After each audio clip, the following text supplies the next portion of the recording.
नमस्कार. तर आज आपण बनवणार आहे अगदी साधी, सोपी आणि घरच्याच साहित्यात तयार होणारी अशी झटपट तिरंगा बर्फी.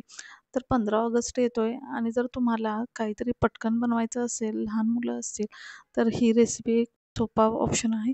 तर यासाठी मी इथे एका पॅनमध्ये 1 कप 1 ग्लास दूध घेतलेलं आहे.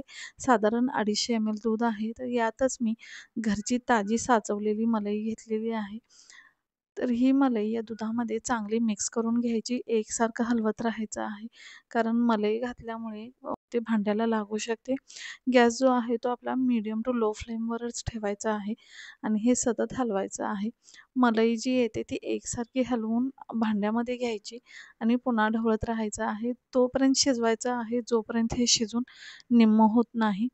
तर इथे तुम्ही बघू शकताय मिश्रण आपलं जवळपास निम्मं झालेलं आहे. तर या स्टेपला मी यामध्ये 1/4 कप मिल्क पावडर घातलेली आहे. जेव्हा मी मिल्क पावडर घालणार त्यावेळी इथे मी गॅस हा बारीक केलेला आहे. बारीक यासाठी करायचा कारण दूध पावडर घातली की लगेच लम्स तयार होतात आणि आपल्याला लम्स नाही तयार होऊ द्यायचे आहेत. तर हे अजून एक 4 ते 5 मिनिटं असं शिजवायचं. तर इथे बघू शकताय तुम्ही की मिश्रण हे आपलं भांड्याच्या कडा सोडू लागले. यावेळी यामध्ये मी 4 चमचे साखर घातलेली आहे.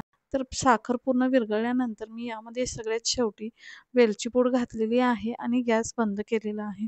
थोडंसं थंड झाल्यावर हे मिश्रण मी 3 भागांमध्ये डिवाईड केलेलं आहे आणि 2 भागांमध्ये थोडासा केशरी रंग आणि थोडासा हिरवा रंग टाकलेला आहे.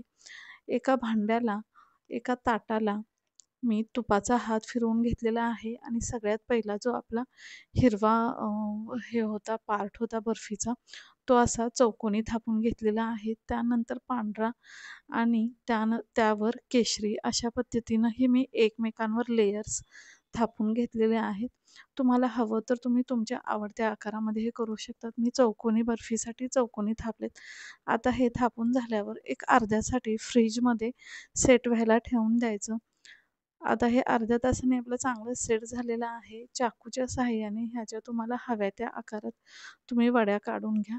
मी चौकोनी आकारामध्ये या वड्या कापलेल्या आहेत. त्यानंतर सुरीच्या सहाय्याने अलगद अशा उचलून बघायच्या. तर इथे तुम्ही बघू शकता अतिशय सुंदर आणि मऊ अशा आपल्या ह्या वड्या तयार झालेल्या आहेत. अगदी तोंडात टाकल्या की विरघळतात आणि दुधाळ क्रीमी खूप छान लागतात. तर बनवल्यानंतर एखाद दुसरा दिवस या वड्या तुम्ही वर ठेवू शकता. पण त्यानंतर मात्र फ्रीजमध्ये ठेवा. माझ्या घरी तर अगदी 2 दिवसातच ह्या वड्या संपून जातात. तर मी उद्या 15 ऑगस्ट आहे तर त्यासाठी स्पेशली ह्या वड्या बनवल्यात. तुम्ही पण बनवा आणि मला नक्की कळवा कशा झाल्या.